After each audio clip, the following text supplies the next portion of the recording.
Magandang araw, magandang hapon, magandang gabi.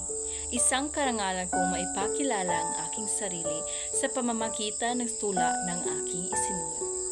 Magandang pagbati sa inyong lahat. Ikinagagala kong maipakilala ang aking sarili ng tapat.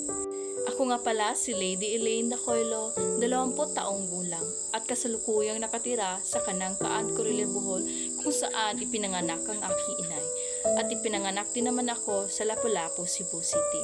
Kasalukuyang nag-aaral sa Vice Pilar, ang paaralan kong pangarap. Sa kursong BS at Filipino, kunting tiis makamit ko na ang sarap. Kahirapan ang aking motibasyon upang matapos ang aking edukasyon.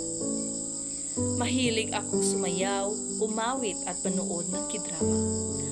Marunong di ako magsalita ng Tagalog, English, konting Hangul, Nihongo at iba pa. Hello! Kumusta? Anyong hasiyo at konnichiwa.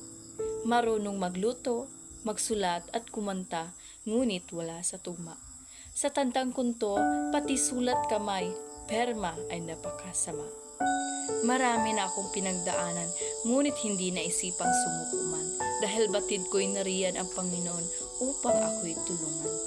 Hindi perpektong tao, ngunit may magandang puso. Hindi matalinong tao, ngunit nagsumikap upang maipasa ang kurso.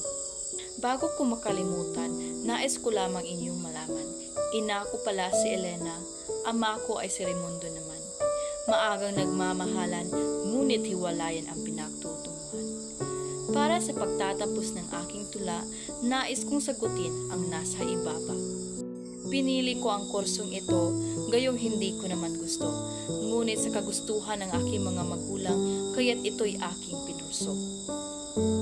Kahit gayon man sila, ay labis pa rin ako nagpapasalamat sa kanila dahil ako'y pinag-aral nila at masasabi kong napakaswerte ko sa kanila.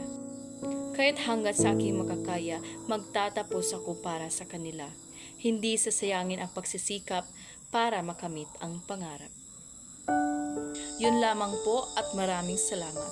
Naway naipakilala ko ang aking sarili ng maayos at naisagot ko na mabuti ang inyong mga katanungan. Hanggang sa muli, ako nga pala si Lady Elaine Dacoilo, isang mag-aaral ng BS Ed Filipino 3 at nagsasabing magandang araw sa ating lahat at paalam.